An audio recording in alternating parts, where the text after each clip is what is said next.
Hey, what's up, everybody, and welcome to the Accelerator podcast, giving you practical and tactical tools to bridge the military and civilian gap. I'm one of your hosts, Michael Pett, along with Emily Grandinetta. Today, we're going to be discussing a lot of important stuff as we wrap up our season with episode 7. Here we Yeah. go. All right. Hey, everybody. So last episode, we walked through the structure of the what we call transition GPS. Today, we're going to talk about what actually happens in each stage of the transition, the emotions, mistakes, moments of growth that shape your transition along the way through that process. How does that sound to you, Mike? It's sweet. And I would say, I don't know if I'm using this word correctly, the culmination, right? This is where everything kind of comes together, right? And to be honest with you, as we were talking about what we're going to talk about today as we wrap up the season, this is, and I'm saying this not just to you, Em, but to everybody listening in and watching, this is the information that I wish I knew before I'd gotten out. This is something that I hope for everybody that has followed us through the season, or if you're just tuning in right now, you're listening at the perfect time. Excellent. All right, so let's just get into it. I mean, the bottom line is that transition GPS, and this may you may not like this, but hear me out. The transition process, as we know it to be, remember it's not a point in time. It's a process that's going to take a while. It's really more about emotions than it is about tasks. I know you probably hate to hear that, folks. You know, you want a checklist. Just tell me the things I have to do. I have to write my resume. I have to do this. I have to do that. That's actually the light stuff. That's the light lift of the military transition. Um, the military transition and the transition GPS is something that you should think of as almost like behavioral wayfinding. I know that sounds kind of like whatever, but every stage of the transition process has kind of a central question and a central challenge and is a journey in and of itself. And so that's what we're going to talk about high level today. Of course, if you want more, there are plenty of places for you to get all that. But for now, so as you recall, the first stage of transition GPS is what we call pre-detaching. And that's when you haven't even left the military service yet. You're not a veteran yet. You're still in uniform and you are kind of looking ahead to what's coming down the pike. You're aware you're going to be getting out at some point. You're going to have to go to the TAP program or you have been to the TAP program, but you're really more focused on your job. Just, doing what you do. Um, Finishing it up. And then, real quick, Em, if I can interject for a moment, this is the time where people start to get really excited, right? Positive stressors, negative stressors, right? But they're not thinking about or discerning between each. They just know that there's light at the end of the tunnel. And I was at a radio show yesterday. I'm not going to say where I was or what I was doing, but it involved the Bears. That's all I'll I was say. going to say, Uh, but it was the Bears, so it had it to be was the Bears Bears. related. It was Bears related. But the Hall of Famers that I was with said, when you see light at the end of the tunnel, you got to make sure it's not a match. Okay, so that's all I'm going to say. But Yeah. Yeah. So pre-detaching, you're just kind of thinking, okay, what's next? And you're excited and you're not thinking too hard about it or trying to dig too deep because you don't have time for that. But, you probably have excitement matched with maybe a little bit of trepidation, like, what's it going to be? So the second stage is detaching. That's when you're out, you are done. Okay. You have detached and formally separated from the military. Your key question in that stage is, who am I now? Who am I outside of that whole world, out of a uniform where everybody can see all about me? Who am I now? Then the third stage is regrouping, and that's usually the stage you get into once you have a job and you're just surrounded by all of the things that are different and new and probably don't make sense, and they may be, like, why are we doing it this way? We never would have done this in the military. So your challenge there and the key question for you in that stage is, how does this new world work? Okay. Now here's the tricky part about the detaching stage and the regrouping stage.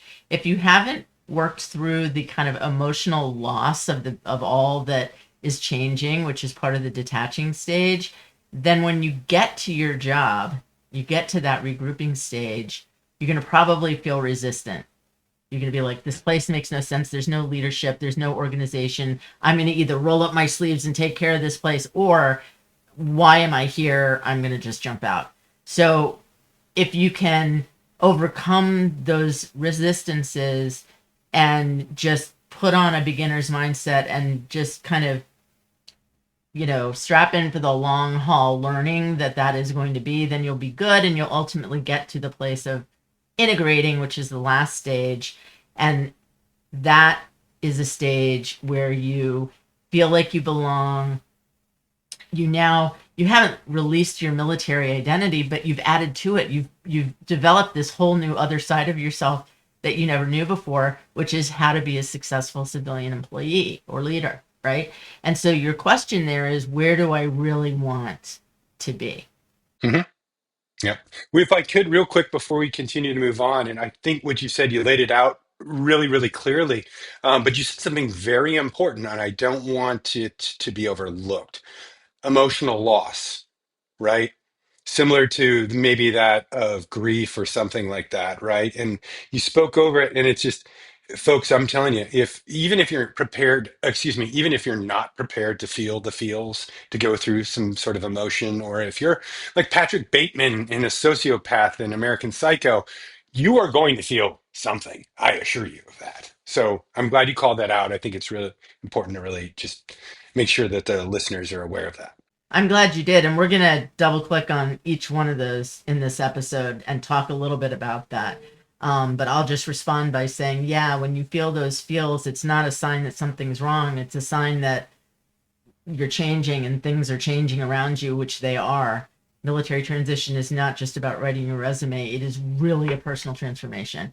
It may not hit you right away when you're out, it may not hit you even when you're in your first job, but at some point, you are going to be confronted with the fact that, wow, I've left this whole comfortable world behind, and now I have to somehow kind of start over. Yeah. And before we go into stage one and do a deep dive there, right, those questions never stop showing up, as you just brought up. You revisit them. For me, as you pointed out, right, I'm just going to be honest and share with my situation. It happened during a big life event for me, right? I chose to leave an organization where I'd helped build, right? And that's when I started feeling all the things and going through those changes. But, promotions, moves, family changes are other instances where you might have some of these emotions that Emily's speaking to. Yeah, and your family will too, because just like military service is a family affair, so is military transition. And it's not simple or really, you can't map it out ahead of time. It's just going to, kind of unfold. So we're here to try to make that easier and quicker so that you can get on with becoming a successful civilian employee. My quick question, since you said that your this transition stuff, the difficult part didn't really hit you until years after you were already out of service. Like, what was that whole initial transition period like for you? Dark, dark and awful, right? I was going through them, but I didn't know how to define them. You hadn't written the book yet. The roadmap wasn't laid out. So for me, it was just feeling feels, right? Without understanding where I was during in the GPS. Or without, I would argue I was without a GPS. So I didn't know necessarily what stages I was in. So I guess to kind of put a bow on that, I did go through something. I was I was not aware of what I was going through until I went through another major event. So it's not like you didn't go through the experience, you did, but you didn't have words or concepts to help you understand it. You didn't know if you were doing it right. You didn't know if you were doing it wrong, right? But probably doing it wrong, like most things. But yeah, I didn't have a way to characterize it, and um, what is also used in NetEase, default reaction, use military style, right? So I used a lot of old coping mechanisms, bad things to help me kind of trudge through. So now with understanding where I was at, within the model, so much more helpful, right? So it's like it was basically like dawn, the sun coming up to where I was able to see where I was, having definitions behind it, understanding where I was on the map, super helpful. Well, that I mean, that's the thing is that it's really hard to do without a map, and everybody is out there trying to do it without a map, and so, and everyone, not I'm using big generalization, but everyone thinks that they're alone while they're going through it, and they're questioning, am I doing it right? Is this normal? Why haven't I figured this out yet? All those things. Meanwhile, everybody is asking those same questions, and so actually, you're not at all isolated in that isolation. You know what I mean? So one of the benefits of the transition GPS is that it normalizes it. It tells you, hey, guess what? There is a map. Here it is. And that's what we're talking about. So let's talk a little bit more about pre-detaching. That's when you're still in service. It's when the change that is coming is maybe starting to get a little real. Okay, so this is the psychological beginning.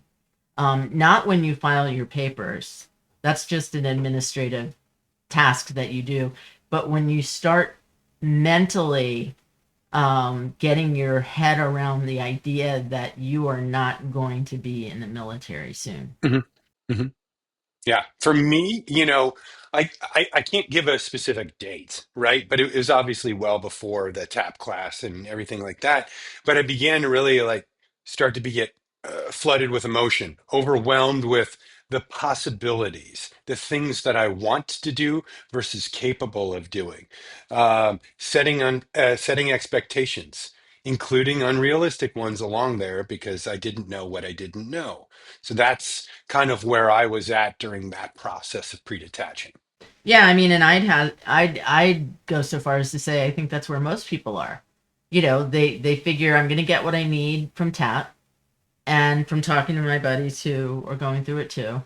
And then, I'm smart, I'm adaptable, I'll figure it out along the way. And then all of a sudden, it's just like barrier after barrier after barrier, and it starts to kind of erode your confidence. And, just you can have a lot of different feelings about it. And so, I mean, I think it's unrealistic to expect someone who's still in active duty to be putting a lot of time and attention on this transition, especially the kind of emotional side of transition, because it's all a concept at that point. You're not really going to really be able to do that work until you're out.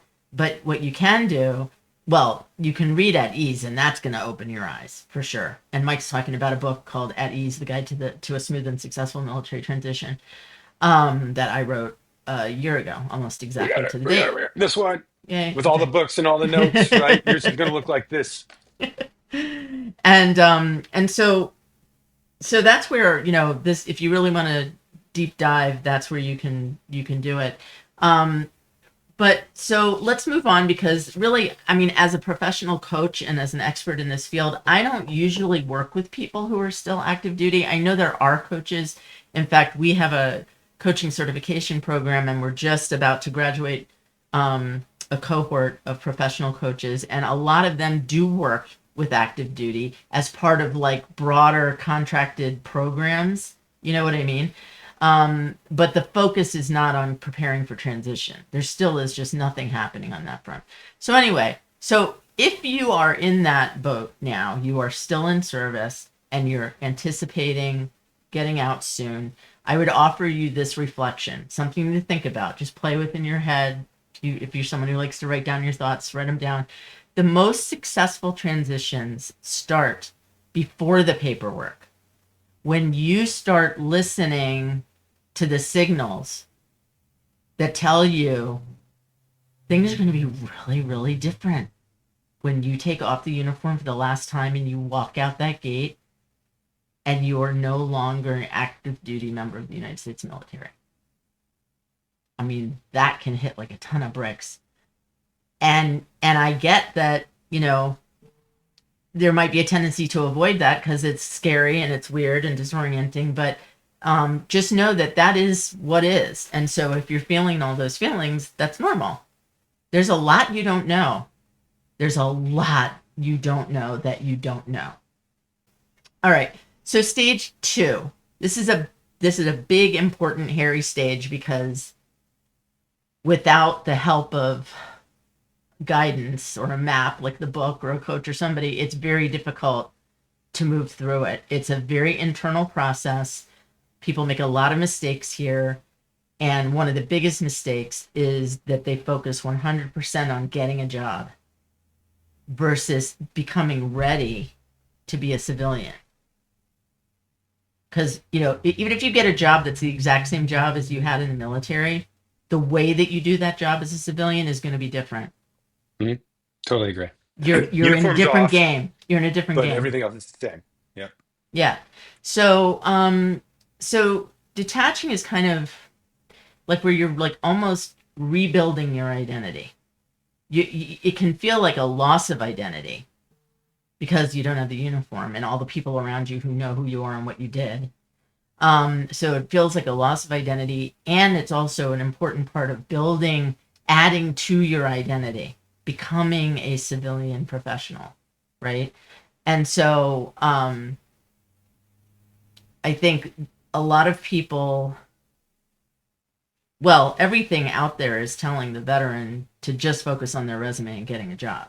There is nothing out there aside from, you know, what we talk about telling you that hold on, you've got to attend to your well-being and your mental health and your emotional health and your physical health. Um, those things are even more important than getting a job because the fact is most veterans leave their first job very quickly, prematurely, in the first 12 to 18 months. And so the resume isn't helping you. The resume may get you a job, but it's not going to keep you there. It's not going to make you happy. It's not, you know what I mean? You have to have self awareness so that you can be discerning. You use the word discern, so that you can be discerning before you say yes to a job that may look good on the outside and sound good, but actually not at all be a good fit for you. So it's so part of the detaching stage is you're trying to gain what we call situational self-awareness so that you can make informed decisions that serve you better. And hopefully we'll start to see a reduction in underemployment and job churn if people really do this right. So, I mean, what was it like for you kind of taking off the uniform and Yeah, I mean, I'm a comparative creature, and I argue that most people in the military are, right? So I would ask people, what did you do instead of what did you try? Which I thought was challenging, right? If I'm only asking them what they did, then, you know, that's not necessarily helping me understand holistically what everybody tried. So for me, the only difference was that I had no uniform on, and maybe I let the facial hair grow out a little bit longer or slept in a little bit later. But when I would look for roles, look for opportunities, that's all I focused on was what I'd previously done. I didn't think about what else I should be doing to get myself ready for that role. Interviewing practices, understanding my behaviors, understanding how what a corporate culture would look and how it would mesh with my own personal culture and values. Didn't think of any of those things. I, just like you said, was focused on the resume piece, finding the job piece. That was it, just like everybody else, because that's what they did instead of what they tried. oh, interesting. So what would be an example of something that you tried? Tried could be potentially engaging in coaching, right? Engaging in other things to help me better understand where I physically and emotionally and spiritually was versus just, yeah, sign up for this or, hey, there's a free training over here or, get your LinkedIn stuff squared away, which we all know, it doesn't matter. I mean, it matters, but that's later on down the road. Yeah. Yeah, cuz this stuff will catch up with you if you don't do it. Um so detaching is kind of emotional deconstruction and it's very uncomfortable and there's a skill associated with it that you probably don't have coming out of the military, which is the skill of recognizing and naming your emotions and then understanding what triggered your emotions and what actions you take when you're having an emotion and are those serving you, and maybe they served you in the military, but are they going to serve you in the civilian world, which is really really different, completely different. Um, and so that's kind of, it's uncomfortable, but it's a necessary part of the process. You're you're absolutely correct. And anybody who's in there is saying, "Oh, well, I know how to explain my well, okay, maybe good for you, okay, but I sure as hell didn't, right?" So, Emily, you're speaking exactly about people like me, right? So, had no way. It was either anger or fear, right? That was it. And occasionally sadness would lurk its little ugly head in there. But for the most part, I was not able to understand not only what emotion I was feeling, but what was causing those emotions and how to work through them.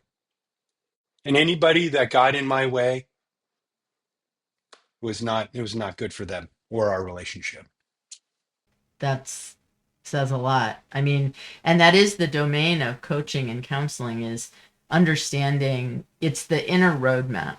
It's recognizing that, okay, for a period of time, you're going to need a new map, because using the map that you used in the military is not going to serve you. And the map that you have, you may not know that you have, and if you even if you know you have it, you probably don't know how to read it. And so that's a whole skill area that kind of we work on with our clients. So we could go on and on and on, but let's not. Let's go on to the next stage, regrouping. And this is where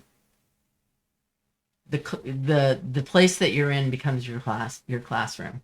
Okay, and usually that's a job. So we're detaching is an internal process that happens inside you. Regrouping happens in the world that you're working in, so you're exposed while you're doing all this learning, and it's going to be a ton of learning, and so you want to be open to that and not bringing a lot of baggage into that uh, process. Does that make sense? Oh, absolutely, it does. And this was an even more challenging stage for me too. Why was it? What was challenging about it? For a different reason, right? In the military, we use different types of language, right? We, had the ability to um, offer punishment, if folks weren't necessarily responding well, right? And it was a much more aggressive way of learning, right? And a much more an aggressive tone was used to try and drive the point home, right? And as I said earlier, default reaction, use military style. More often than not, that was coming into play here. Instead of asking questions, being curious, right? Finding out, is it me? Or is it you? Right? All right. Understanding that, right? And yeah, operating in a defensive posture throughout this entire time isn't a recipe for success, right? Becoming wildly and unbelievably self aware is going to be really, really crucial, not just as you become a member of a team, but as you go off and lead teams in this new setting too. Yes, 100%. Because even the most seasoned and decorated leaders coming out of military service have a huge learning curve when they come into the civilian world, because leading civilians is completely different for many reasons. But the first one that comes to my mind right now is they can just walk away anytime they don't like what they're experiencing. So, when you think about so many of the things that go on in the military that make it effective are only possible because you can't walk off the job. For example, the ability to plan, to do personnel planning and uh what is the word I'm looking for? You're Um talking about success, forecasting. like succession planning, Oh, forecasting. succession. Like, you Yeah. can do that because you know that you're going to have this stable workforce and you know who you're going to be working with. Not so in the civilian world. And so for that reason, some of the things the military does really well, the civilian world probably won't ever be able to do really well. Like like getting a return on the investment of developing leaders, the way the military gets a return on that, the civilian world won't, because you can give the very best training in the world and mentoring and learning to people, but if they walk out the door, you've just lost that. You get no return on that investment, right? So then the last stage, the integration stage, this is where you really kind of, most people don't even realize they've arrived. It's only when they see someone else screwing up in a way that they remember screwing up when they first got out of service that they're like, oh, I remember when I used to do that. And that's the light bulb moment when you realize, hey, I am comfortable here now, and I know how to use the gifts and the strengths from the military experience that I had, and I to do them in an appropriate way that is well received and that is aligned with whatever the civilian organization is here to do and whatever my role is in it. Does that make sense? Oh, absolutely. Yeah, absolutely. I would argue for me, when I achieved this stage, it was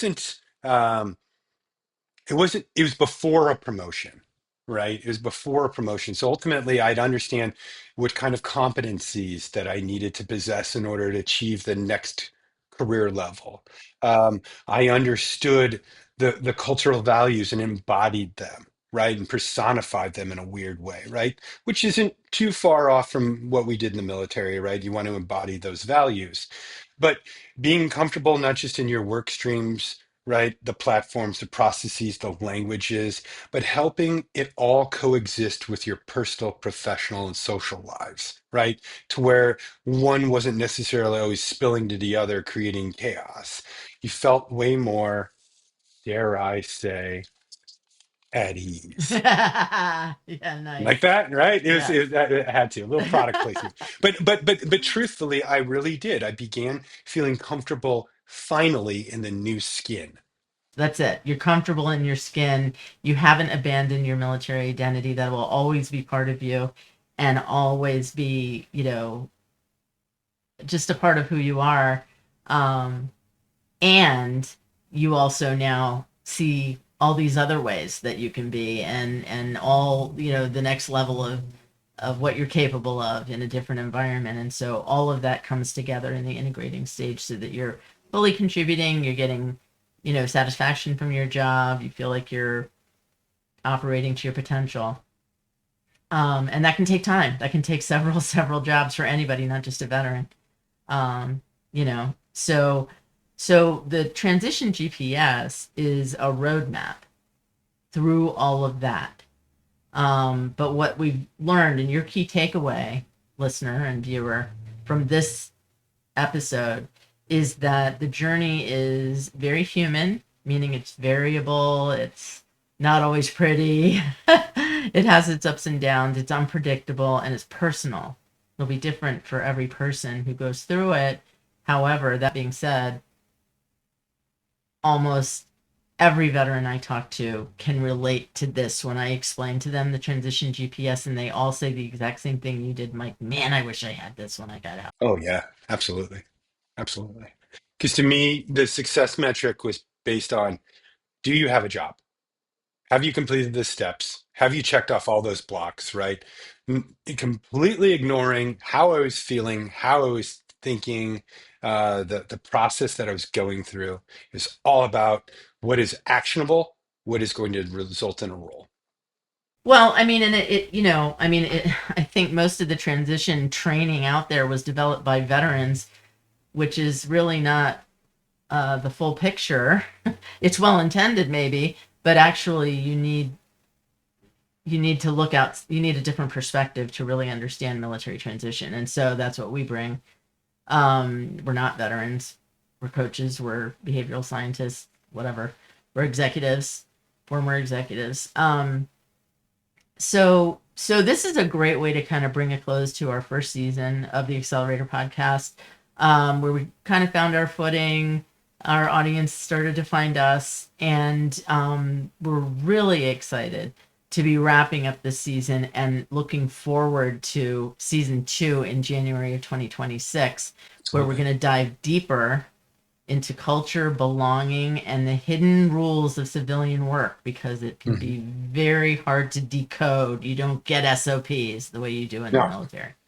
no, it's a minefield. Yes, yes.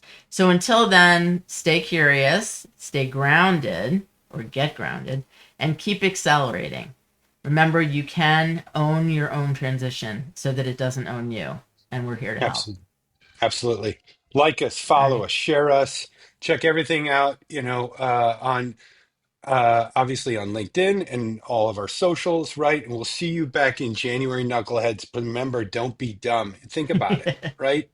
If you don't know where you're going, how are you going to get there? We'll see going you to be next a time. painful journey. Hell yeah. And I don't want to be in that car. Bye. Bye. See ya.